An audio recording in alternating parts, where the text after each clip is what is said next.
नमः शिवाय गुरवे नमः। श्री राधा कृष्ण चरण कमलेभ्यो नमः। श्री जानकी नाथाय नमः। वाणी विनायको नमः।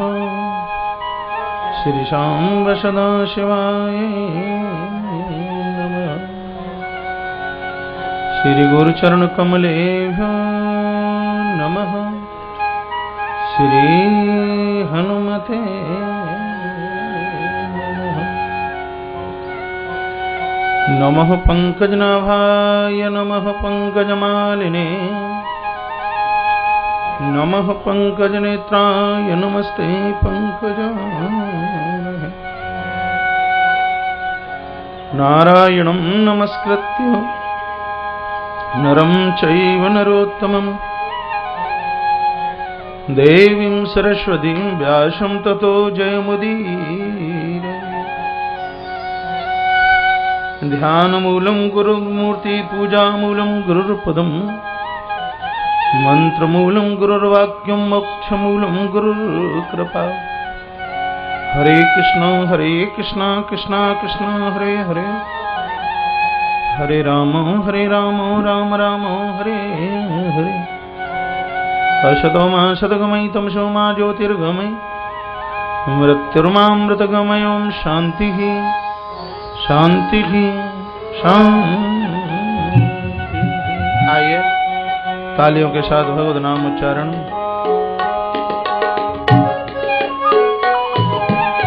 ताली बजाते रहिए।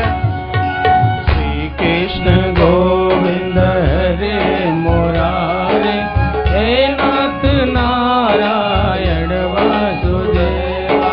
श्री कृष्ण गोविंद हरे मुरारे हे नाथ नारायण वासुदेवा।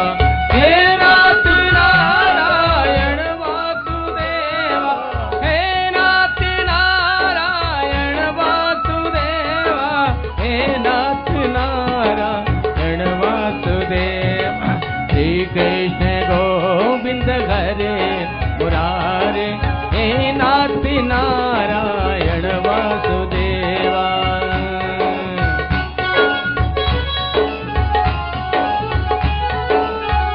राधे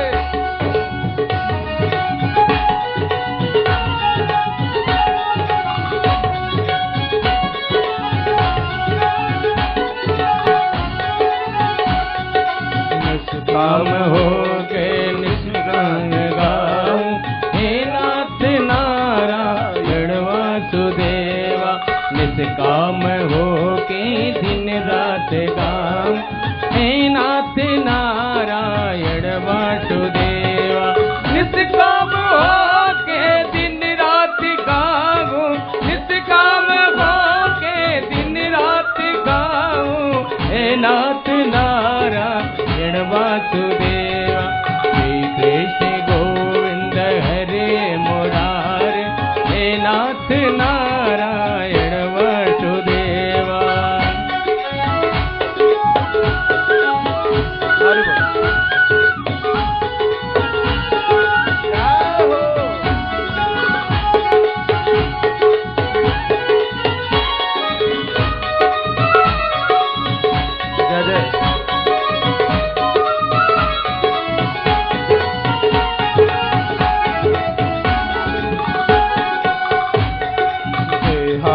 काले तुम सामने हो हे नाथ नारायण वासुदेवा।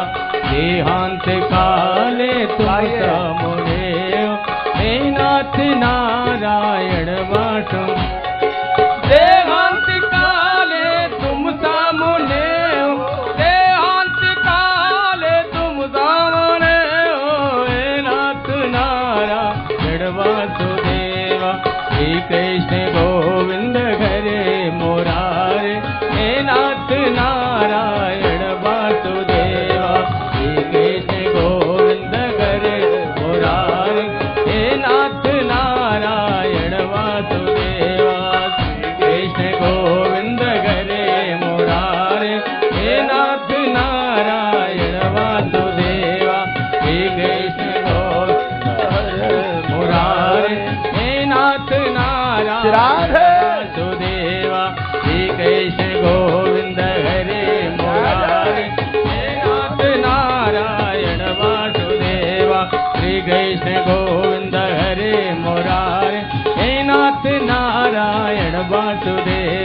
श्री कृष्ण गोविंद हरे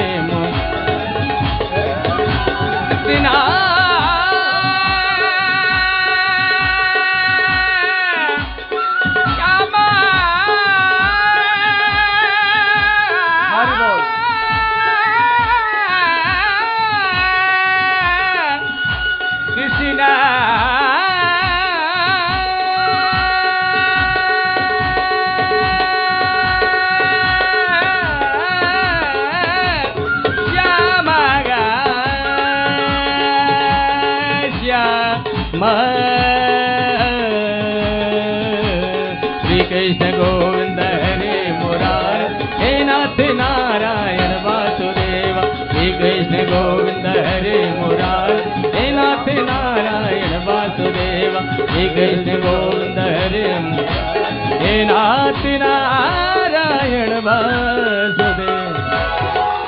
बोलिए निकुंज बिहारी सरकार की जय। श्री होरी हनुमान जी महाराज की जय। महाकालेश्वर भगवान की जय। वटेश्वरनाथ भगवान की जय। वटेश्वरनाथ भगवान की जय। हरिवा मैया की जय।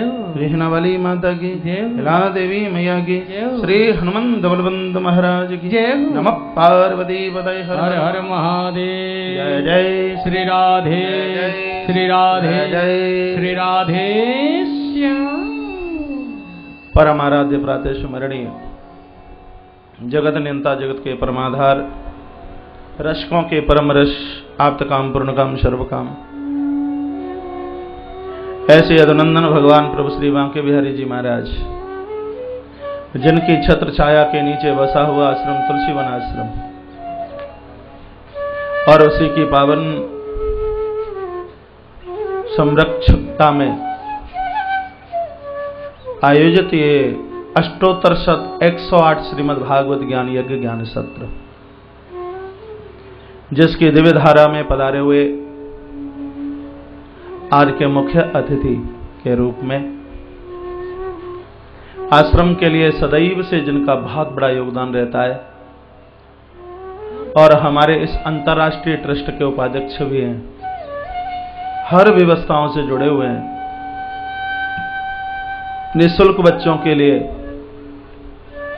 अस्पताल चल रहा है, हॉस्पिटल चल रहा है, बाहर से भी बहुत पेशेंट आते रहते हैं। अभी तो गर्मियों में 100-100 बोतल डॉक्टर साहब ने डेली लगाई। तो अस्पताल में जितना भी दवाइयों का खर्चा होता है इस परिवार की तरफ से गौशाला में भी बहुत बड़ा योगदान। और जो आज भूमि दान की बात कही जा रही है 2-3 दिन से, चलते चलते मेरे लाला जी को बात हुई कि ऐसी ऐसी बात है। कहा महाराज जी आप जो कहें सो, इसमें क्या बात है, काम अपना ही है। अनाउंस नहीं हुआ तो आपको ये लग भी रहा होगा कि इतने अनाउंस हुए हैं और लाला जी श्री विनोद अग्रवाल जी का अनाउंस क्यों नहीं हुआ। उसमें मेरी गुपचुप से बात हुई चलते चलते। तो इस भी विराट इस कार्य में भी उनका बहुत बड़ा योगदान बिल्कुल निश्चित रूप से एक बार तालियों के साथ लाला श्री विनोद जी अग्रवाल जी, माता श्रीमती सुधा अग्रवाल, माता पुष्पा देवी अग्रवाल दिल्ली रोहिणी में विराजते हैं। व्यासपीठ से उनका बहुत आदर है, बहुत मान है, बहुत सम्मान है। और मुझे बड़ी खुशी होती है, अपनों का उत्थान होता है, अपनों की तरक्की होती है, मुझे बहुत अच्छा लगता है। ये लोग तो सब हमारी आन बान और शान है।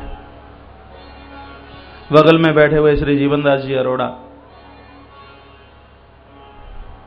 सर्व प्रकार से आश्रम के लिए बहुत सहयोग, जहां जहां तक हमारे विराट आयोजन होते हैं पूरी व्यवस्था, भंडार व्यवस्था इनकी तरफ से होती है। आज हमारे मध्य में है, व्यासपीठ से उनका बहुत आदर है, मान है, सम्मान है। भैया श्री वीरेंद्र अग्रवाल जी समूची व्यवस्थाओं से जुड़े हुए हैं, व्यासपीठ से बहुत आदर मान सम्मान। और मुझे लगता है कि जिस आयोजन में आप बैठे हैं, एक बार तो डिसमिस सा हो रहा था, आयोजन का इतना मोटा खर्चा है और ये सब व्यवस्था कैसे होगी, और अभी वेवर में इतना बड़ा यज्ञ करा के आए हैं। तो इस आयोजन का पूरा श्रेय जाता है। आज एक मोटा अनाउंसमेंट भी भूमि के लिए आपने उनके लिए सुना। इस आयोजन के मुख्य संयोजक श्री राधे श्याम जी अग्रवाल, माता श्रीमती शारदा देवी अग्रवाल, जय Lakshmi costing and always private limited, Aurangabad Jalna. इतनी जोर से तालियां बजाइए कि तालियों की आवाज वहां तक पहुंचे। भूमि दान के लिए जिनका इतना बड़ा सहयोग 11 लाख रुपए का और इस आयोजन के लिए भी बहुत बड़ा सहयोग जिनका है, वो मुझे निश्चित रूप से सुन पा रहे होंगे। कथा में कृष्ण जन्म कल का था, लेकिन वो कल रात को पहुंचेंगे, परसों आएंगे, इसलिए अब कृष्ण जन्म कल नहीं परसों होगा। व्यासपीठ से उनका बहुत आदर है, बहुत मान है, सम्मान है। इस कथा के मुख्य जजमान के रूप में बैठे हैं, इतने सरल हैं, इतने सीधे हैं, इतने सौम्य हैं। गाजियाबाद से हमारे अपने श्री लक्ष्मी चंद जी, माता सुरेश रानी, पूरे परिवार के लिए व्यासपीठ से बहुत आदर, बहुत मान, बहुत सम्मान। हमारे श्री विश्व व्याकरण मानस सेवा संघ चैरिटेबल ट्रस्ट के नारनौल शाखा के अध्यक्ष भैया श्री पप्पू राम जी सैनी जी परिसर में बैठे हुए हैं। पूरे परिवार का बहुत आदर, बहुत मान, बहुत सम्मान। 5 लाख रुपए का उनका सहयोग भूमि दान के लिए। आश्रम में ट्रैक्टर के साथ टैंकर चल रहा है पानी का, गौशालाओं के लिए ट्रैक्टर लगा रहता है पानी ढोने के लिए, इसका भी निर्माण इन्हीं के यहाँ से हुआ है। व्यासपीठ से भैया पप्पू राम जी के पूरे परिवार के लिए बहुत बहुत शुभ मंगल कामना। श्री बालाघाट का आयोजन इतना बड़ा था और मुझे लगता है कि एकदम बिल्कुल वो तो हमारे लिए बिल्कुल सपने की ही तरह है, जिसमें 13 करोड़ के लगभग शिवलिंग निर्माण हुआ और उस आयोजन के मुख्य यजमान बनने का सौभाग्य जिन्होंने प्राप्त किया, और आज के इस भूमि दान में भी इनका इतना बड़ा 5 लाख रुपए का सहयोग श्री कमलेश जी अग्रवाल जी, श्रीमती ज्योति देवी अग्रवाल, ये तालियां गोंदिया तक पहुंचे, वो मुझे बिल्कुल सुन पा रहे होंगे। भैया इस व्यासपीठ से तुम्हारा बहुत मान है, तुम्हारा बहुत सम्मान है, और आप जैसे लोग तो निश्चित रूप से प्रभु कृपा के ही द्वारा मिलते हैं। किसी कारण बस वो आ नहीं पाए, हो सकता है 8 तारीख से पूर्व वो पधारें। व्यासपीठ से भैया कमलेश अग्रवाल पूरे परिवार का बहुत बहुत मान, बहुत बहुत सम्मान। दिल्ली से ही चल करके आए हुए भैया विजय अग्रवाल, आयु में बहुत कम है, बच्चे का हृदय बहुत विशाल है। विजय अग्रवाल, उनकी माता जी इधर बैठे हैं, माता अंगूरी देवी अग्रवाल, उनके पिताजी श्री राधे श्याम जी अग्रवाल जी, पूर्व से ही आश्रम के लिए बहुत बड़ा सहयोग जिनका बना रहा। आज भी भूमि दान के लिए इतना बड़ा सहयोग, 1,01,000 रुपए का सहयोग है। व्यासपीठ से इस परिवार का बहुत मान है, बहुत सम्मान है। जबलपुर से श्री श्रीकांत जी तिवारी जी हमारे मध्य में हमेशा से इनका बहुत बड़ा सहयोग रहा है। उनके माध्यम से बहुत लोग आश्रम से जुड़े हुए हैं। 51,000 रुपए की आहुति इस पुनीत कार्य में डालकर उन्होंने आयोजन की बहुत रौनक बढ़ाई है। तिवारी जी का व्यासपीठ से बहुत बहुत मान है, बहुत बहुत सम्मान है। श्री कर्नल साहब जी लखनऊ से हैं, श्री सिंह साहब जबलपुर से, सब का बहुत बहुत आदर, मान, सम्मान। छोटी बड़ी आहुति जो भी इस महान विशाल का यज्ञ में आप डाल रहे हैं और डालते भी रहिए। एक एक में नाम लूं सबका तो हो सकता है कि कथा भी ना हो पाए, और मुझे लिस्ट नहीं देखनी, ये सबके नाम मुझे बिल्कुल कंठस्थ हैं। कभी मैं डायरी में देख करके नंबर नहीं मिलाता, मुझे बहुत नंबर है। जैसे आपको अपने रिंकू टिंकू पिंटू के नाम याद हैं, वैसे ही मुझे आप सबके नाम याद हैं। ये अपनत्व की बात है। ऋषिकांत गौतम जी बैठे हुए हैं, भैया बिमलेश जी के साथ में, और जितने भी श्री चौबे जी और भी श्री मिश्रा जी, श्री जयप्रकाश जी, ये सब दिल्ली से चल करके आए हैं। गणेश पुराण की कथा 17 तारीख से दिसंबर से होने वाली है, आपको न्योता देने के लिए आए। आप सब लोग वहाँ पधारें। व्यासपीठ से इनका बहुत बड़ा, बहुत भारी मान सम्मान है। आज सूरत दोपहर 2:15 बजे मेरी एक इतने बढ़िया परिवार से बात हुई और कहा महाराज श्री जी अभी आरंभ है, आप चिंता न कीजिए, संकल्प बिल्कुल पूरा होगा। डॉक्टर साहब श्री PS गहलोत जी, माता श्रीमती इंदिरा देवी गहलोत, इन्होंने 2 बच्चों का सहयोग तो 11,000 रुपया किया ही है। 1,03,400 कुछ रुपए की आहुति उस भूमि दान में डाली। इतनी जोर से ताली बजाना का आवाज सूरत तक पहुंची।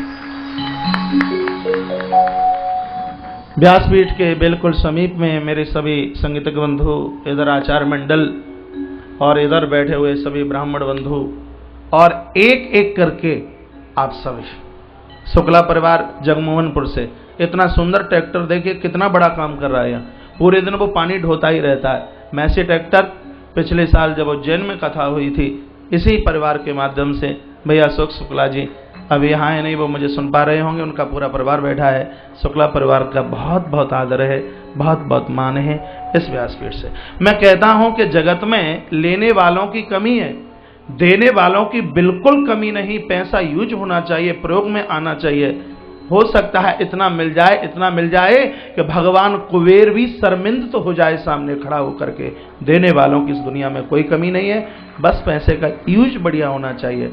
प्रयोग बढ़िया होना चाहिए। भैया करमपाल जी चिका से, जिनका सदैव सहयोग इस आश्रम के लिए बनाई रहता है, आप सभी का बहुत बहुत मान सम्मान। और संस्कार टेलीविजन के माध्यम से मुझे सुन पा रहे हैं, टेलीविजन के सामने बैठे हुए वो सभी मेरे श्रद्धावान लभते ज्ञानम, श्रद्धा के बिना ज्ञान नहीं होता। वो सभी बंधुजन, प्रेमी जन, कीर्ति नारायण जी जिन्होंने कल बहुत बड़ी आहुति डाली है, इस आयोजन की रौनक बढ़ाई। आप सभी का बहुत बहुत आदर है, बहुत बहुत मान है, बहुत बहुत सम्मान है। एक बार जयकारा भगवान के नाम का। बोली बांके बिहारी लाल की जय हो, श्री हनुमंत बलवंत महाराज की जय हो, जय जय श्री राधे, जय जय श्री राधे, जय जय श्री राधे श्याम। हम भगवान के हैं, भगवान हमारा है। इससे बढ़िया ना तो कोई संबंध हुआ है, ना हो रहा है, और ना भविष्य में होने वाला है। नदियां सागर की तरफ दौड़ती हैं, धुआं आकाश की तरफ दौड़ता है, पानी पानी की तरफ भागता है। संध्या को गायें अपने बछड़े की तरफ भागती हैं, जैसे पंछी घोंसले की तरफ भागते हैं, उसी प्रकार से मुझे और आपको परमात्मा के चरणों तक भागने की कोशिश में रहना चाहिए। जीवन का आत्मोद्धार, आत्मकल्याण तभी होगा। कल की कथा में आप श्रवण कर रहे थे, माता कुंती ने इस कान से सुना कि भगवान इस धराधाम को छोड़ करके चले गए, दूसरे कान से अपने प्राणों को माता ने त्याग दिया। ये दो चरित्र मुझे इतने बढ़िया लगते हैं। एक है माता कुंती का चरित्र और एक है महाराज दशरथ का चरित्र, जिन्होंने सही में जन्म लेने की रौनकता को प्राप्त किया है। माता कुंती, जिसका नाम पंचकन्याओं में आता है। माताओं को इन 5 देवियों का नाम रोज लेना चाहिए। इन 5 देवियों का नाम अहिल्या, तारा, कुंती, द्रौपदी और मंदोदरी, उनमें से ही माता कुंती है। महाराज दशरथ भी शरीर छोड़ते समय जिनकी जिव्या से भगवत नाम उच्चारण हुआ, जन्म मरण फल दशरथ पावा, अंड अनेक अमल जस छावा। महाराज ईश्वर के लिए जो लोग जिए, उनका नाम सदैव के लिए इस प्रकृति ने गुणगान किया। माता कुंती का अंतिम संस्कार बच्चों के द्वारा हुआ। पुत्र परीक्षित को गद्दी का मालिक बना दिया। श्री परीक्षित जी महाराज, जिनका नाम विष्णुरात और अभिमन्यु के इकलौते बेटे हैं, छोटी सी ही उम्र में राजपाट सब सौंप सांप करके और ये पांडव स्वर्गारोहण की यात्रा के लिए चले। किधर? श्री बद्रीश विशाल, बद्रीनाथ की तरफ। पूर्व में भी मैंने निवेदन किया और फिर निवेदन करूंगा, बद्री विशाल भगवान की यात्रा कीजिए। कलकाल में प्रत्यक्ष देव हैं भगवान बद्री विशाल, जिनके बहुत बड़े प्रभाव और चमत्कार का वर्णन कथा के 2 दिन पूर्व में मैं कर ही रहा था। आप सब भगवान बद्री विशाल का दर्शन करके आए। पांडव गए, अलकनंदा माता में स्नान किया, आगे चले। जो स्थान आज व्यास गुफा और गणेश गुफा के नाम से जिसको जाना जाता है, जो गए होंगे और उन्होंने यहां देखा भी होगा कि हिंदुस्तान की चाय की अंतिम दुकान एक खोखे के ऊपर लिखा हुआ है। जो गए होंगे उन्होंने देखा होगा हिंदुस्तान की चाय की अंतिम दुकान एक खोखे के ऊपर।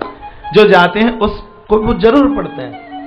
फिर वहां से चाइना स्टार्ट होता है, तो वहां से और थोड़ा सा आगे आप चलोगे तो वहां माता सरस्वती का संगम है।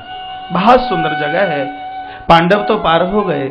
माता द्रौपदी ने कहा कि घुटने से जल बहुत ऊपर है और इसलिए मैं इस जल में प्रवेश करूंगी नहीं, मेरे लिए सेतु की व्यवस्था की जाए।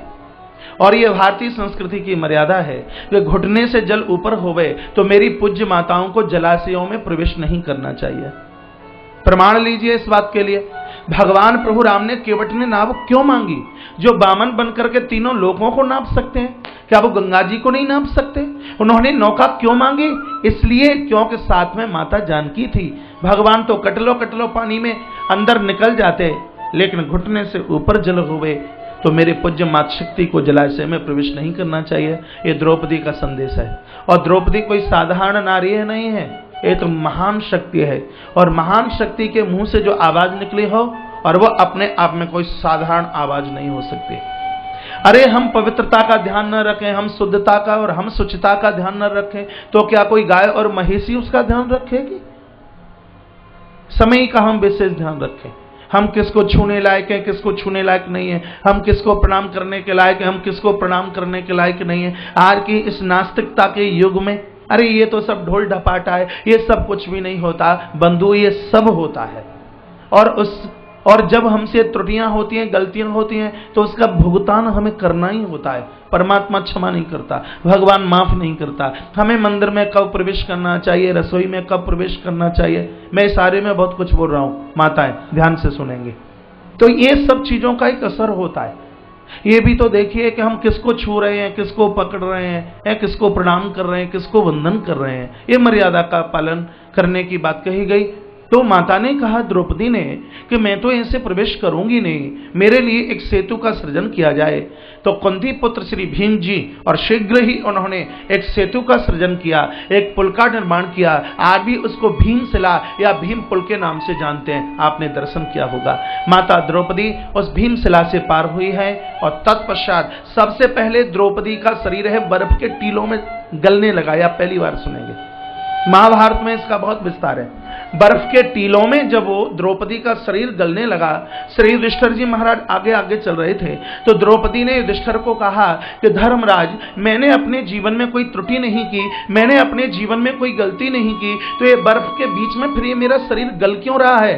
पीछे मुड़कर धर्मराज युधिष्ठिर ने नहीं देखा, आगे चल रहे हैं और बात करते जा रहे हैं। कहते हैं द्रौपदी, तुम 5 पतियों की पत्नी थी और लेकिन फिर भी तुमने अर्जुन के साथ में बहुत स्नेह किया, इस विषमता के कारण तुम्हारा शरीर गल रहा है। माता द्रौपदी का शरीर गल गया बर्फ के टीलों के बीच में।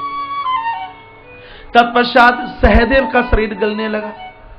सहदेव ने पूछा, भैया मैंने अपने जीवन में कोई गलती नहीं की, तो फिर ये मेरा शरीर क्यों टपक रहा है। तब धर्मराज युधिष्ठिर ने कहा, भैया सहदेव, हम सब में तुम बहुत ज्ञानी थे और ज्ञान का तुम्हें बहुत बड़ा अभिमान था। भगवान कृपा करे हमें पैसा दे, भगवान करे हमें विचार दे, ज्ञान दे, भक्ति दे, उपासना दे, तो उसका मतलब ये थोड़ी है कि हम जैसा कोई विद्वान न रहा हो, हम जैसा कोई ज्ञानी न रहा हो, हमें जो मिला है उसके ऊपर हम अहंकार अभिमान न करें। धर्मराज युधिष्ठिर ने कहा, सहदेव तुम्हारे अंदर ज्ञान का अहंकार आया और उसकी वजह से तुम्हारा शरीर छिन्न भिन्न हो रहा है। उसके बाद में नकुल का शरीर गलने लगा। नकुल रो पड़े और कहा, भैया मैंने तो अपने जीवन में कोई त्रुटि नहीं की, सच्चे भाव से भाइयों की सेवा करता रहा, तो फिर मेरा शरीर क्यों टपकने गलने लगा। तब धर्मराज युधिष्ठिर ने कहा, सहदेव, नकुल तुमको अपनी सुंदरता का बहुत ज्यादा अहंकार था। संत कुमार चवन पुराणाकार ने महाराज वर्णन किया कि नकुल जैसा धरती पर सुंदर होना बड़ा मुश्किल था। इनको सुंदरता का अभिमान, शरीर गलने लगा। तत्पश्चात जब अर्जुन का शरीर गलने लगा तो अर्जुन तो रो पड़े, चीख पड़े, कहा भगवान श्री कृष्ण के चरणों का सदैव मैंने सहारा लिया और भगवान ने जो कहा वो मैंने किया, और फिर मेरा ये शरीर बर्फ के टीलों के बीच में गल रहा है, मुझसे ऐसी कौन सी त्रुटि। जल्दी न हो बे, माताएं बैठी रहें तो बहुत बढ़िया हो, कोई बात नहीं है, 1 घंटे की तो बात है, रात में आपको पहुंचना ही तो है। बड़ी सुंदर कथा आपके बीच में प्रकट हो रही है, जन्म ले रही है, बड़ी सुंदर कथा, सुन लोगे बहुत अच्छा होगा। 8 की तिथि वो है जिसका नाम गुरु पूर्णिमा है, और मैं तो भगवान को ये कहूंगा कि आपके जीवन में कोई रात्रि तो रहे ही नहीं, द्वितीया का चांद निकल करके आए।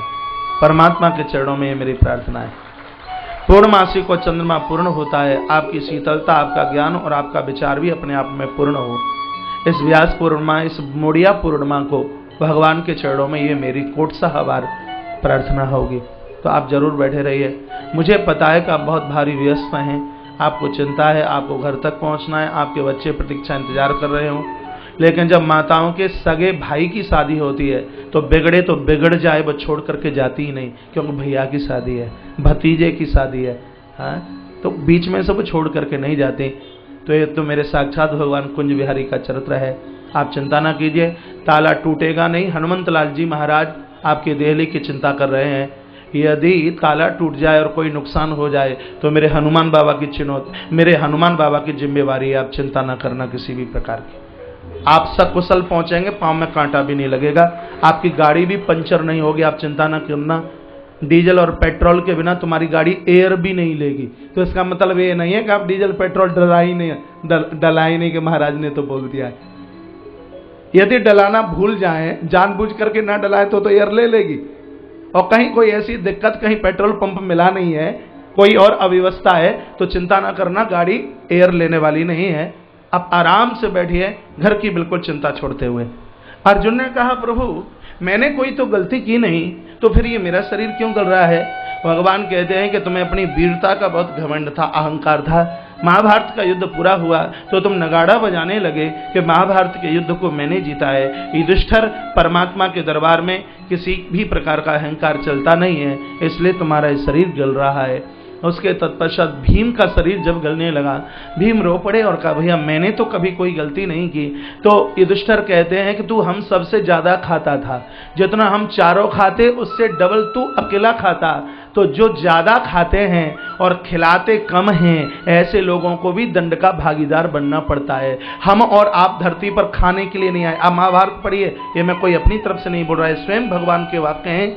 खुद कम खाइए, लोगों को खिलाइए ज्यादा। हम एक सब्जी से खा लेंगे, 2-4 सब्जी बांटने का काम करेंगे। हम 2 फुलके खा लेंगे, 50-25 फुलके हम बांटने का काम करेंगे। कहा भीम तुझे हर समय भूख ही लगी रहती, हर समय तू पेट के ऊपर हाथ ही घुमाया करता था, हाय भूखा मरा, हाय भूखा मरा, हाय भूखा मरा, इसलिए तेरा शरीर गल रहा है। उसके तत्पश्चात एक उंगली तो धर्मराज युधिष्ठिर की भी गली। युधिष्ठिर की क्यों उंगली गली? युधिष्ठिर की उंगली इसलिए गली क्योंकि जिंदगी में धर्मराज युधिष्ठिर एक बार झूठ बोले। कब? जिस समय द्रोणाचार्य गुरुजी की मृत्यु हो रही थी, पूछा गया क्या हुआ, तो इन्होंने बोल दिया कि अश्वस्थामा मारा गया, ना नरोपी न कुंजरोपी वा। अब ये तो उनको तो पता था, एक बार झूठ बोले भगवान कृष्ण के अनुमोदन से कि अश्वस्थामा मारा गया, एक हाथी मारा गया। इन्होंने इस सारे में कुछ और कहा। इनका रथ महाराज 18 अंगुल धरती से ऊंचा चलता। जब युधिष्ठिर झूठ बोले उसी समय इनका रथ का पहिया जमीन पर चल करके आ गया। एक बार झूठ बोले तो उंगली एक गली है। ये 4 भाइयों ने द्रौपदी के साथ में पहाड़ों के बीच में, बर्फ के टीलों के बीच में अपने शरीर को गला दिया, छोड़ दिया। शरीर से धर्मराज युधिष्ठिर भगवान के दरबार में जा रहे हैं, एक श्वान और साथ चला। भगवान के दूतों ने रोक दिया और कहा कि तुम्हारे साथ जो श्वान चल रहा है, पहले इसको आप मृत्यु भूमि छोड़ करके आइए। युधिष्ठिर जी बोले कि कोई 10 कदम संग चल ले तो वो सगा मित्र हो जाता है, ये तो मृत्यु भूमि को छोड़कर स्वर्ग तक मेरे साथ आया है। आप भले ही मुझे स्वर्ग मत जाने दीजिए, लेकिन मैं इसको तो छोड़ूंगा ही नहीं। जब इतना कहा तो उस श्वान में से साक्षात धर्म नारायण भगवान धर्मदेव प्रभु महाराज प्रकट हो गए और युधिष्ठिर ने चरणों में प्रणाम किया। और तब भगवान धर्मदेव ने कहा युधिष्ठिर सुनिए, तुम एक जीव हो, तुम्हारे माध्यम से हम जगत को बताना चाहते हैं कि युधिष्ठिर के साथ यदि कुछ गया तो सिर्फ धर्म साथ गया। अर्जुन जैसा गांडीवधारी संग नहीं जा पाया, भीम जैसा बलिष्ठ संग नहीं जा पाया, नकुल और सहदेव जैसा भाई, द्रौपदी जैसी पत्नी, कुंती जैसी माता और हस्तिनापुर जैसा राज्य भी छूट गया। ये कुछ साथ नहीं गया। युधिष्ठिर यदि तुम्हारे साथ तक कुछ आया है तो सिर्फ एक धर्म तुम्हारे साथ चल के आया है। व्यक्ति के साथ जाने वाला है तो वो सिर्फ एक धर्म संग जाने वाला है, सिर्फ एक धर्म। धर्म की परिभाषा है जो धारण करने के लायक है, उसको धर्म कहते हैं। आज इस दिव्य चरणों में मैं पुनः निवेदन करना चाहूंगा, आप जिस स्थिति और परिस्थिति में जी रहे हैं आप जीते रहिए। हम प्राण गवा देंगे लेकिन हम अपने धर्म को नहीं छोड़ेंगे। जिनके पास धर्म नहीं है उनके पास है क्या? धर्मो रक्षति रक्षति। जब हम धर्म की रक्षा करेंगे तब ही कहीं वो धर्म हमारी रक्षा करेगा। सुखदेव सूत जी महाराज सावधान करते हैं, सूत जी महाराज सावधान करते हैं सोनक ऋषियों, ये पांडवों के स्वर्गारोहण की कथा जो लोग सुनते हैं या सुनाते हैं, कली उनको छू भी नहीं सकता, कलकाल उनको स्पर्श नहीं कर सकता। तत्पश्चात इधर महाराजा विष्णुराज परीक्षित अब और छोटे से बड़े हुए हैं। बड़े बड़े इन्होंने यज्ञ अपने जीवन में किए। यज्ञ करने से कल्याण होता है, ये बिल्कुल पक्की बात है। पूर्व में भी मैंने निवेदन किया और मैं फिर कह रहा हूं कि आप यज्ञ तो करते ही रहिए। महीने में 8 दिन में 15 दिन में जब आपसे बनता है यजन में, यज्ञ में आहुति आप डालते रहिए। प्राणियों की आप सेवा करते हैं, दीन दुखियारों की आप सेवा करते हैं, भूखे को खिलाते हैं, प्यासे को पानी पिलाते हैं। आप में से ऐसे बहुत से लोग हैं जिन्होंने गर्मियों में प्याऊ खुलवा रखी है अपनी अपनी जगह। आप में से बहुत से लोग हैं जब जब सर्दी आती है वो अनाथों को, गरीबों को कंबल बांटते हैं, दरिद्र नारायण की वो सेवा करते हैं। सिर्फ साकल्य मिलाकर के आहुति डालना ही एक यज्ञ नहीं है। मानव की सेवा करना महाराज ये भी जीवन का एक बहुत बड़ा यज्ञ है, जिसका नाम है भूत यज्ञ। संस्कृत भाषा में प्राणी को ही भूत कहते हैं, भूत यज्ञ। आप जीव जंतुओं की, आप पशु पंक्षियों की आप सेवा करते हैं। इनको कोई मकान दुकान नहीं है, इनका कोई घर घोंसला नहीं है, आप उनके निमित्त बने हुए हैं। ये आपके द्वारा एक बहुत बड़ा यज्ञ हो रहा है, ये आपके द्वारा बहुत बड़ा शुभ कर्म हो रहा है। तो बड़े परमार्थी हैं धर्म सम्राट महाराज श्री परीक्षित। एक दिन की बात, आखेट के लिए निकले। इन्होंने एक गाय और वृषभ को रोते हुए देखा। गाय रो रही थी, आज भी गाय रो रही है। गाय बहुत दुखी है। व्यासपीठ से निवेदन, गाय का संवर्धन हो। ये 5-7 लोगों का अपमान होगा और जिनके द्वारा होगा उनके खानदान में कोई पानी देने वाला भी नहीं बचेगा। 5-7 का नाम लिया। यदा देवेषु वेदेषु गोषु विप्रेषु साधुषु। जहां देवताओं का अपमान होता है, जहां गायों का अपमान होता है, जहां भगवान का अपमान होता है, जहां सती नारी का अपमान होता है, जहां संत महापुरुषों का अपमान होता है, धर्मे मयीच विद्वेषु, जहां धर्म का अपमान होता है, सवा आस्मत् विनश्यति, उसके घर में जो भी कुछ है वो सब नष्ट हो जाता है, सब कुछ समाप्त हो जाता है। गौ माता में तो 33 करोड़ देवता वास करते हैं। गाय की सेवा करने वाला व्यक्ति दिन दूना और रात्रि चौगने के रूप में उभरता है। सिर्फ माइक पर आवाज लगा करके कुछ नहीं होगा कि गौ माता की जय हो। गाय को बचाने के लिए मुझे और आप सबको आगे आना पड़ेगा। मैं बहुत बार कहता हूं, गाय पशु नहीं है, गाय माता है जिसमें 33 करोड़ देवता वास करते हैं। अश्विनी कुमार वास करते हैं गाय के मूत्र में और लक्ष्मी माता वास करती है गाय के गोबर में। जहां गाय का गोबर गिरता है वहां गरीबी नहीं, जहां गाय का मूत्र गिरता है वहां किसी भी प्रकार का रोग नहीं रहता। आपके मध्य में यदि कोई डायबिटीज और ब्लड प्रेशर का मरीज बैठा हो, यदि 40 दिन देसी गौ माता का गौमूत्र लेने से उसको आरोग्यता न मिल जाए, वो ठीक न हो जाए, कैंसर जैसी बीमारियां, खतरनाक बीमारियां समाप्त न हो जाएं, तो सामने वाला व्यक्ति जो कहे हम हारने के लिए तैयार हैं। गौ माता की एक एक चीज अपने आप में औषधि है। इसका मूत्र भी अपने आप में अमृत के समान है। गाय का दूध 20 दिन तक असर करता है। आज आपने गाय का दूध लिया, उसका असर 20 दिन तक है। गाय का दही 25 दिन तक असर करता है। गाय का घी 32 दिन तक असर करता है। ये पद्म पुराण से मैं बोल रहा हूं। गाय का घी 32 दिन तक अपना असर दिखाता है और गाय का गौमूत्र आज लीजिए 1 वर्ष तक महाराज उसका असर रहता है। 1 साल तक गौमूत्र का असर रहता है, रोग उसको छू नहीं सकते। मेधा, प्रज्ञा और स्मृति, ये 3 प्रकार की बुद्धि का जागरण होता है जो लोग गौमूत्र लेते हैं। बच्चों का आप जन्मदिन मनाते हैं तो केक काट करके मत खिलाइए। बच्चों के जन्मदिन पर बच्चों को आप गौमूत्र दीजिए, आप उनको पंचगव्य दीजिए। ज्ञान किताबों में नहीं, ज्ञान बच्चों के मस्तिष्क में आकर के बैठ जाएगा। आप बच्चों की फीस पर 1,50,000 रुपया, 1,50,000 रुपया हर वर्ष आप खर्च करते हैं, लेकिन बच्चों को आप गरम गरम चाय पिलावे, उल्टा पलटा खिलावे, तो वो बुद्धि बच्चों के दिमाग में नहीं महाराज, वो तो किताबों में ही पड़ी रह जाएगी। इसलिए पुनः व्यासपीठ से मेरा निवेदन, बच्चों को वो खिलाइए, वो सात्विक आहार दीजिए, बच्चों को बासा कूसा मन दीजिए। ये नहीं कि बिटिया को 5 बजे स्कूल जाना है तो तुम रात को 10:30 बजे ही महाराज बासे पराठे बना करके खिला करके भेज दें। कभी भी नहीं। ये आलस नहीं, ये प्रमाद नहीं। ताजी भोजन, बच्चों को ताजे विचार दीजिए। आप जो चाहें आपके बच्चे वो बन सकते हैं। बात समझ में आ रही है कि आपके साथ जबरदस्ती कर रहा हूं? समझ पा रहे हैं आप? एक बार जयकारा भगवान के नाम का। बोली बांके बिहारी लाल की जय हो, कृष्ण कन्हैया लाल की जय हो। जय जय श्री राधे, जय जय श्री राधे, जय जय श्री राधे श्याम। पुनः कहूंगा बंधुओं, गाय बचेगी तो ही ये देश बचेगा। यदि गाय गई तो ये देश भी महाराज काम से चला गया। आज गंगा को बांध बना करके, आज यमुना को दूषित किया गया, आज गौ माता के ऊपर कितना बड़ा कुठाराघात किया। नदियों का अपमान होगा तो ये नदियां हमारा विनाश कर डालेंगी। यदि सती गौ ब्राह्मण और संत का अपमान होगा तो हम विनाश की स्थिति पर पहुंच जाएंगे। देवताओं का अपमान हमसे होगा, संत महापुरुषों का अपमान हमसे होगा, हमारे कुल खानदान में कोई रोने वाला नहीं रहेगा।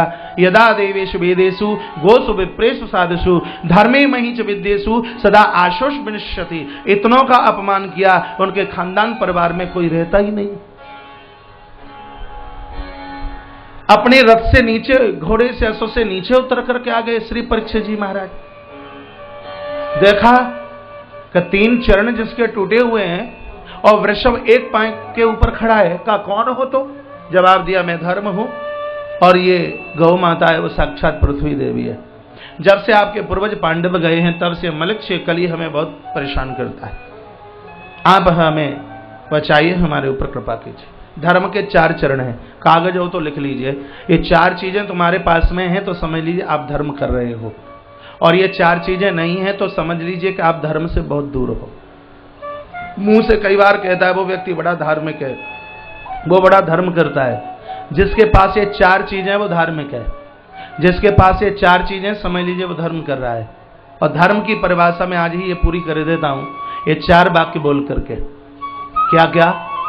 धर्म के स्तंभ में सबसे पहला है जिसका नाम है सत्य। व्यक्ति को सत्यवान होना चाहिए, सत्यवत आचरण करने वाला हो। ये देश महाराजा हरिश्चंद्र का है। श्रीमद् देवी भागवत में मैं ये सुनाया करता हूं। जिस समय महाराजा हरिश्चंद्र काशी के बाजारों में 105 के यहाँ अपनी बिक्री करते हैं, पत्नी को बेच दिया एक ब्राह्मण के घर, रोहित को भी बेच दिया, 60 भार स्वर्ण दे दिया संत श्री विश्वामित्र जी को। कितनी बड़ी आफत, कितनी बड़ी परेशानी। यहां तक स्थिति यह हुई कि रोहित को सर्प ने दंशित किया। तारा बिलखी है, रोई है, अपने मृत बच्चे को शमशान घाट की तरफ लेकर के गई। और वहीं श्री हरिश्चंद्र 105 के यहाँ नौकरी करते हैं। रोही डकराई, अपने बच्चे को जलाने की कोशिश में है। हरिश्चंद्र दौड़ते हुए आए और कहा, हे अबला तू कौन है? जब तक 1.25 सेर चना और 1.25 गज कफन तू मुझे ना दे तब तक मैं तेरे बच्चे की लाश को जलने ना दूं। तारा रो पड़ी, कहा, नाथ मुझे पहचानिए, मैं कोई और नहीं, मैं आपकी पत्नी हूं, मेरा नाम तारा है और आपके पुत्र रोहित को सर्प ने दंशित किया है, इसकी मृत्यु हो गई है। महाराज आप कृपा कीजिए, बच्चे का अंतिम संस्कार हो जाने दीजिए। तब क्या कहा हरिश्चंद्र ने? हरिश्चंद्र ने कहा, तू मेरी पत्नी बहुत बाद में है, तेरा बेटा रोहित मेरा पुत्र बहुत बाद में है, सबसे पहले मैं धर्म के लिए जीता हूं। हाँ, कोई संबंध तुझसे मेरा रहा होगा। महाराज हरिश्चंद्र के वाक्य सुनिए। हरिश्चंद्र ने कहा कि कभी तुझसे मेरा संबंध रहा होगा, लेकिन तारे ध्यान रखना, 7 दिन का मैं भूखा हूं, शमशान घाट पर कोई मुर्दा जलने के लिए नहीं आया। 1.25 सेर मुझे मुर्दा जलाने का चना मिलता है और 1.25 गज मुझे कफन मिलता है।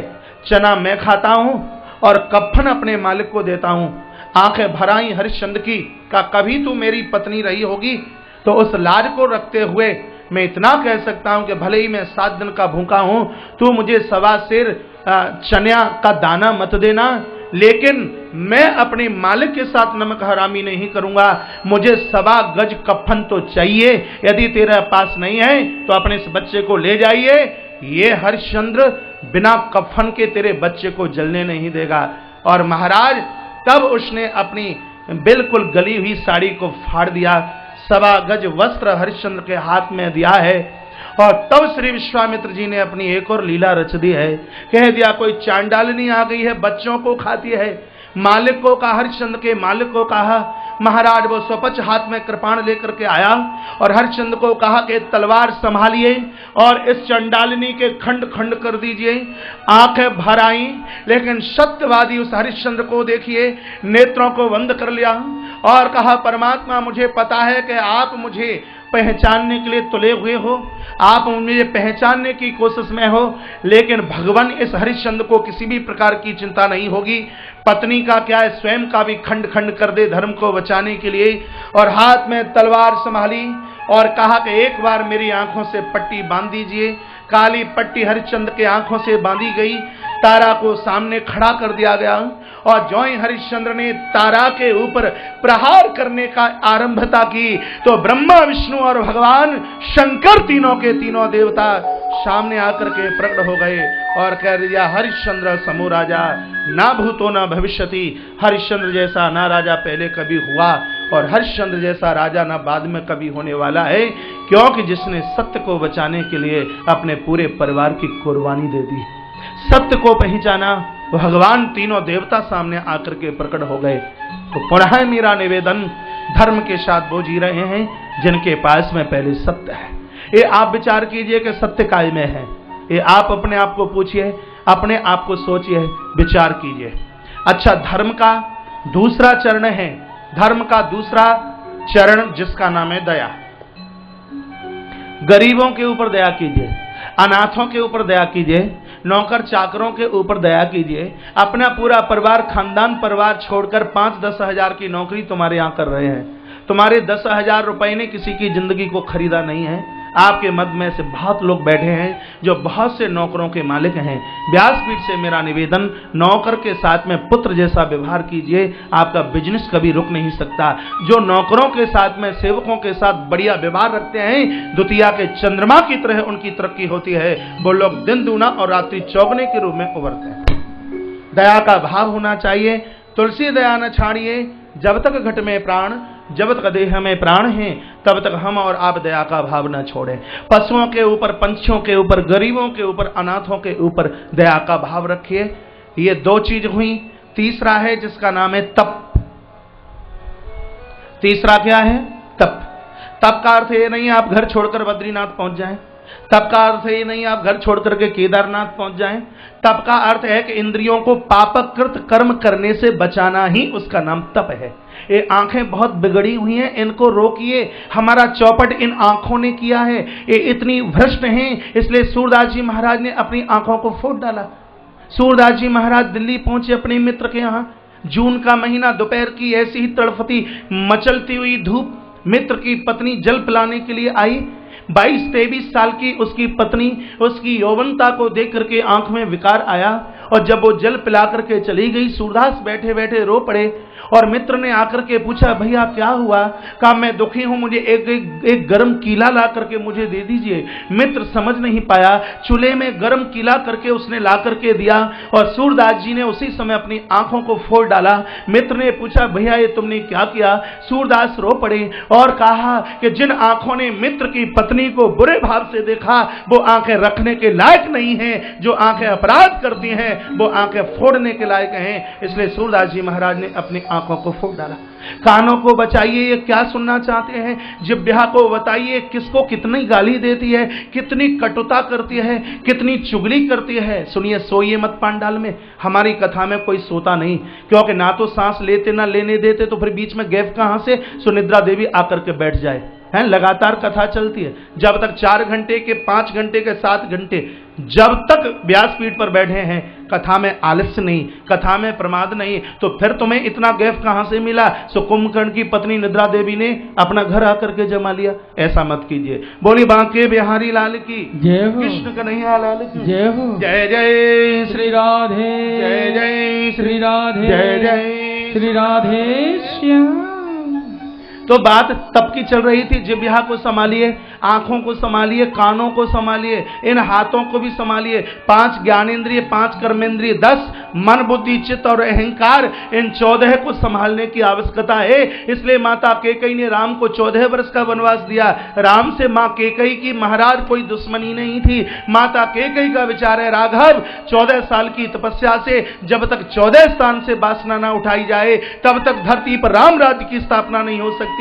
जब तक आप भी अपने इन 14 तत्वों को अपराध करने से नहीं रोक पाओगे, तब तक आपके घर में भी शांति और समर्पण का जन्म नहीं हो सकता। इसलिए तप की परिभाषा है कि इन 14 तत्वों को अपराध करने से बचाइए।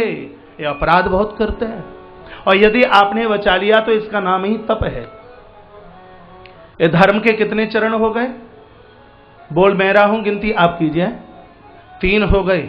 चौथा चरण है दान। दान शरीर से होता है, दान द्रव्य से होता है। भगवान ने दिया है, ठाकुर जी के चरणों में उसको लगाइए। पैसा मिलाइए, भगवान की कृपा नहीं। पैसा आने के बाद में अच्छी जगह खर्च हुआ, ये ठाकुर जी की बहुत बड़ी कृपा है। ये परमात्मा की बहुत बड़ी कृपा है। 10 बीघे में बगीचा लगा दिया जाए तो हर फूल भगवान के चरणों तक नहीं पहुंच सकता। संसार भी एक बगीचा है। जैसे उस बगीचे का कोई कोई फूल भगवान की सेवा में पहुंचता है, संसार रूपी बगीचे का कोई कोई मानव रूपी पुष्प भगवान की सेवा में जाकर के लगता है। आपको ऐसा सौभाग्य मिले तो गुदगुदी हो, मुस्कुराहट हो, प्रसन्नता हो कि इस जगत में करोड़पतियों की कोई कमी नहीं है। भगवान ने कम से कम इसके लायक तो हमें समझा है। मेहनत से कमाई गई मेरी पूंजी भगवती कार्यों में लग रही है। नहीं तो आपको पता है कि दौलत आती है तो बड़ी ऐंठ लेके आती है, बड़ी अकड़ लेकर के आती है। जब ये संपत्ति आती है, हम गली मोहल्ले वालों को, किसी को, अनाथों को, गरीबों को समझते नहीं। पैसा आवे, विनम्रता आनी चाहिए। एक छोटा सा दृष्टांत सुना दूं। एक मेढक को कहीं से एक की नोट मिल गई। देखिए पैसे में कितनी गर्मी होती है। टेम्परेचर 47 से 48 है आज वृंदावन का, कल तो 49 था। इससे भी ज्यादा टेम्परेचर नोटों की गड्डियों में है। पैसे में बहुत भारी गर्मी है। मेढक को एक का नोट मिला और मेढक वो एक की नोट को लेकर के बिल में घुस गया, तकिए के नीचे लगा करके आराम से सो रहा है। इतने में हाथियों का झुंड निकला सरोवर में स्नान करने के लिए।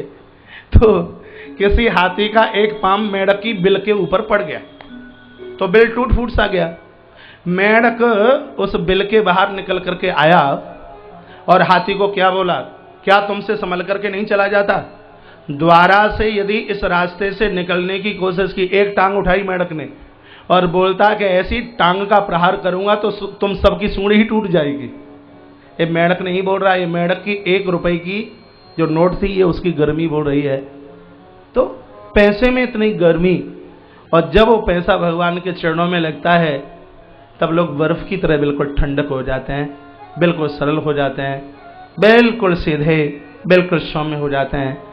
और परमात्मा के चरणों में तो ये सदैव मेरी प्रार्थना होती है, ठाकुर जी जिनको आपने दिया है उनके ऊपर इतनी और कृपा कीजिए, इनकी सात्विक कमाई का अंश हे प्रभु तेरे कार्य में लगे। कलहु केवल दानम, कलकाल में तो दान की बहुत बड़ी विशेषता का वर्णन किया। सिर्फ आप द्रव्य दे दें यही दान नहीं है, भूले को रास्ता बताएं आप, अज्ञानी को आप 2 शब्द ज्ञान के सुना दें, बिगड़े हुए को जिंदगी मिल जाए, आपसे बढ़कर के दानी है कौन? आपके पास जो है उसका वितरण कीजिए, उसको बांटिए। तो जिसके पास में 4 चीजें हैं उसको हम धार्मिक कह सकते हैं। रथ से नीचे उतर करके महाराज परीक्षित चल करके आए हैं और कहा आपका परिचय मिला है। कली को मारने के लिए महाराज ने तैयारी की है। कलियुग चरणों में गिर पड़ा, कहा राजन रक्ष माम पाए माम, मेरी रक्षा कीजिए, अपने हिसाब से रहने के लिए जगह दे दीजिए। तब महाराज परीक्षित ने विचार किया कि शरण में आए हुए को ठुकराया जाए तो उस व्यक्ति की शकल देखने से पाप लगता है। बेटे ने गलती की और बेटा ने 50 बार कहा पापा जी गलती हो गई, माफ कर दीजिए। इतने पर भी पिताजी को अकड़े है, ईश्वर क्षमा नहीं कर सकता। पिताजी ने कुछ कह दिया और बच्चों के अंदर अकड़ है, समझ लीजिए कि वो भी ठीक नहीं है। एक दोहा बोल ले देता हूं यहां में, रामायण के सुंदरकांड का। नहीं तो आप कहोगे आप अपनी तरफ से तो कोई बात नहीं कह देते, हमसे अपनी तरफ से तो कुछ आता ही नहीं है। शरणागत कहीं जे तजहि निज अनहित अनुमान, ते नर पावर पापमहि तिनहि विलोकत हानि। शरण में आए हुए को जो ठुकराता है महाराज, उसकी शकल देखने से अग लगता है, पाप लगता है। परीक्षित ने मन में विचार किया, कली मेरी शरण में आया है, मुझे क्षमा कर देना चाहिए। इसको 4 स्थान दिए। क्या क्या? धूतम पानम श्रिया सुनाहा यत्रा अधर्म चतुर्विधः। भगवान करिए 4 दोष किसी के जीवन में ना आए। जिसकी जिंदगी में 4 दोष हैं, 16 आना कली उसके घर में आकर के बैठा है। कली नाम कलहता का है, झगड़े का है। कली कली कली गाय भैंस पशु पक्षी नहीं है, कलहता का नाम कली है। ये 4 चीजें हैं, धूतम जुआ, सट्टाखोरी। भगवान कृपा करे ये दोष किसी के जीवन में ना आए। लोग कहते हैं महाराज कभी कभी होली दिवाली हाथ साफ कर लेते हैं, रोज रोज तो नहीं खेलते, कभी भी मत खेलिए। इस शेयर बाजारी भी किसी जुए से कम नहीं है, बस वहां ताश के 52 पत्ते नहीं होते। बहुतों का चौपट हुआ इस शेयर बाजारी में। 20 नाखूनों से कमाइए और माला माल बनिए। इस दोस्त को पालिए मत। जहां शेयर बाजारी और ये सट्टाखोरी होती है, कली नृत्य करता है उन घरों में, पत्नियां झगड़ा करती हैं। अब आप सट्टा लगाते नहीं हैं, आप शेयर बाजारी करते नहीं हैं, इसलिए आपको नहीं पता ये शेयर बाजारी करने वालों के घर में कितना कलह होता है। ये मैंने देखा है। पत्नियां फांसी लगा करके मरती हैं, बच्चे सल्फास खा करके मरते हैं। सट्टेबाजों को भी अकाल मौत के द्वारा मरना पड़ता है। संत जन कहते हैं कभी भी इस धूत के चक्कर में मत पड़ना। धूत बुद्धि को इतना खराब करता है। धर्मराज युधिष्ठिर कहते हैं महाभारत में कि जिंदगी का बहुत बड़ा दोष है कि जहां तक कि मैंने सोचा नहीं और मैंने पत्नी को दाव में लगा दिया। कली का वास है।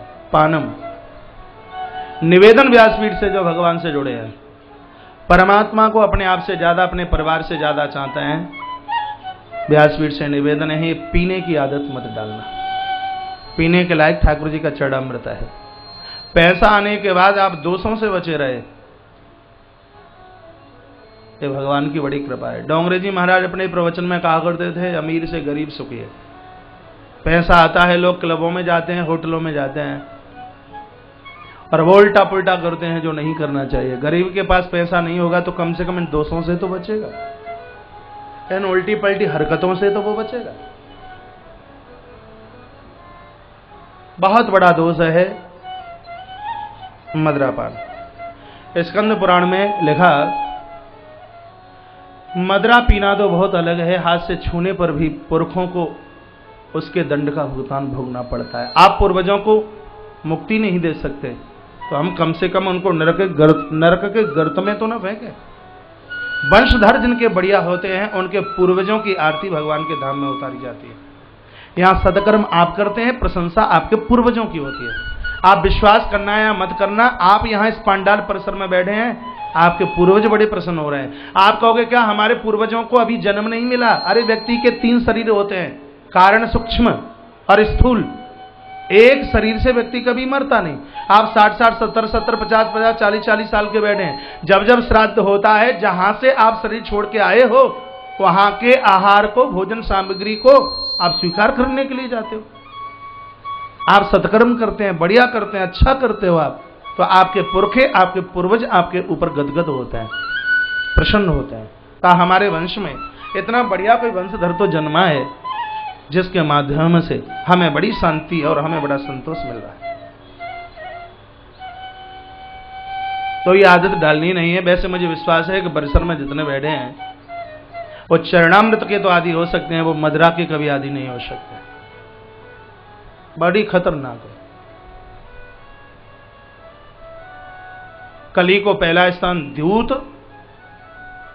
लेकिन कुछ लोग ये सोच रहे होंगे महाराज हमने पहले पी हो तो पहले का तो भगवान को कुछ याद ही नहीं रहता। हाँ, कभी कभी ऐसी नौकरी मिल जाती है और न पीने पर भी और मित्र के उकसाने पर अरे पीना, अरे ले लीजिए कोई बात नहीं है, हाँ एक पेक तो ले ही लीजिए, कोई ले लो, कोई बात नहीं। शराबियों की बात, मुझको तो बोलना भी नहीं आता। तो अब संकल्प लीजिए कि अब गलती हमसे नहीं होगी। द्यूतम पानम। तीसरा सूत्र है द्यूतम पानम श्रियाशुना। तीसरा सूत्र हिंसा। हिंसा मत कीजिए, बहुत बड़ा दोष है। किसी की हत्या करके हम अपना पेट बढ़ाना चाहें। हम लोगों को कहते हैं कि आप मांस क्यों खाते हो, तो बोलते हैं महाराज पौष्टिकता मिलती है। मैं बोलता हूं सुंदरकांड नहीं पढ़ते तुम? एक भी निशाचर के हनुमंत लाल जी के सामने नहीं चले, सात्विक शाकाहारी बने। जब वृक्षों में प्राण होते हैं तो जिनकी एकदम ऐसे, साल में एक आध जगह में ऐसी भी कथा करता हूं जहां लोग मांस गाजर और मूली की तरह खाते हैं, और कई वर्षों से मैं कथाएं कर रहा हूं उन क्षेत्रों में।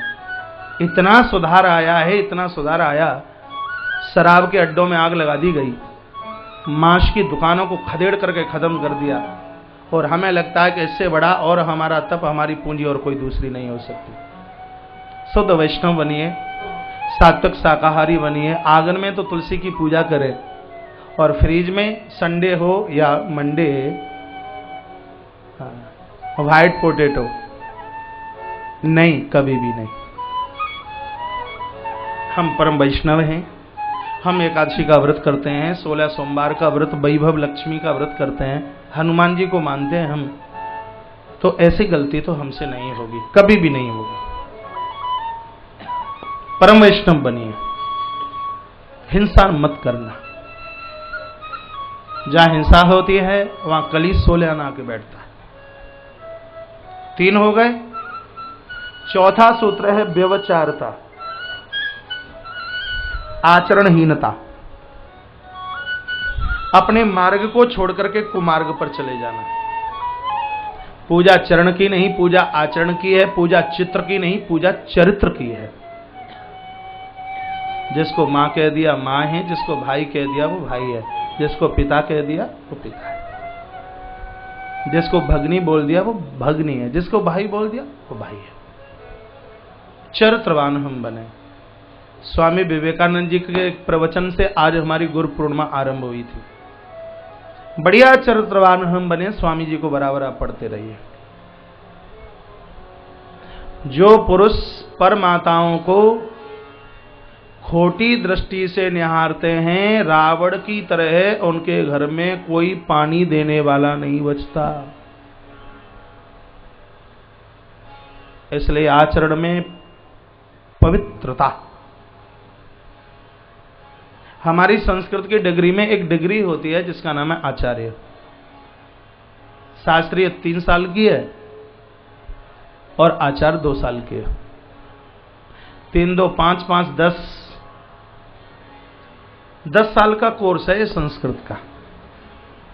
8वीं से लेकर के 8वीं को प्रथमा बोल दिया, 9वीं और 10वीं ये मध्यमा, 11वीं और 12वीं ये उत्तर मध्यमा, उसके बाद 3 वर्ष की शास्त्रीय और 2 वर्ष की आचार्य। इस प्रकार से 10 वर्ष का कोर्स है। 10 साल का कोर्स करने के बाद में आचार्य की डिग्री मिलती है। व्याकरण से करोगे तो वो एमएससी के बराबर है, और साहित्य से यदि करोगे तो वो एमए के बराबर है, उसके समकक्ष है। लेकिन श्री प्रभुदत्त ब्रह्मचारी जी महाराज अपने प्रवचन में, श्री डोंगरे जी महाराज अपने प्रवचन में कहा करते थे, सिर्फ कागज की डिग्री लेने वाला ही व्यक्ति आचार्य नहीं हो सकता। तो आचरणातीति, जिसके आचरण में खुशबू है, आचरण में सुगंधी है, तो खेत में हल चलाने वाला भी पवित्र आचरण वाला व्यक्ति अपने आप में बहुत बड़ा आचार्य है, जिसके आचरण में पवित्रता हो।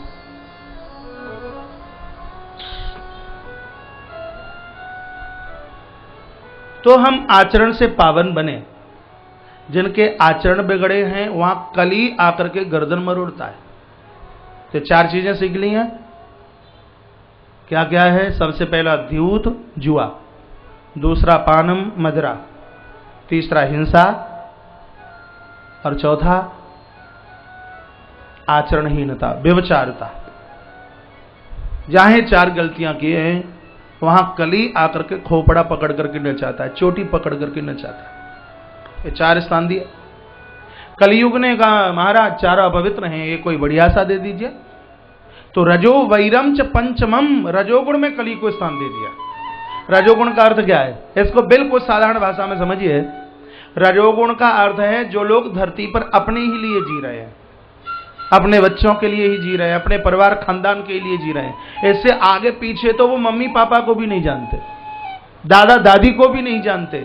रजो वैरम च पंचमम, ऐसे रजोगुण के साथ जीने वाले व्यक्ति को कली मारता है, छोड़ता नहीं, उसकी दुर्गति होती है। इसलिए अपने लिए जीना भी क्या कोई जिंदगी है? जिंदगी है नाम उसका जो जिंदगी दूसरों के लिए जी ली जाए। ये 5 स्थान पर कली को स्थान दिया है। महाराज घर पर आइए क्षण के लिए भगवत नाम लिए लेते हैं। मुझे लगता है शायद आज की कथा में कोई कीर्तन हुआ भी नहीं है। हुआ है? हमें तो ध्यान ही नहीं रहता। आइए एक छोटा सा, मोहन की भूमि में बैठे हैं। लोग पूछते हैं भैया तुम भगवान को, कृष्ण को इतना क्यों मानते हो? माताओं को पूछा जाता है कि तुम लड्डू गोपाल को इतना स्नान क्यों कराते हो, हैं? इनको इतना श्रृंगार क्यों करते हो? इसमें ऐसी क्या खासियत है? लोग घर से बाहर जाते हैं तो अपने अपने भगवान को संग लेकर के चलते हैं। किसी ब्रज की एक वनिता को, एक गोपी को पूछ लिया कि तू बिहारी जी के दर्शन करने के लिए गोबर की छाप मंदिर के पीछे लगाकर तो क्यों जाती है? तुझे इसमें क्या रस मिलता है? ब्रज की एक गोपी फिर दूसरी गोपी को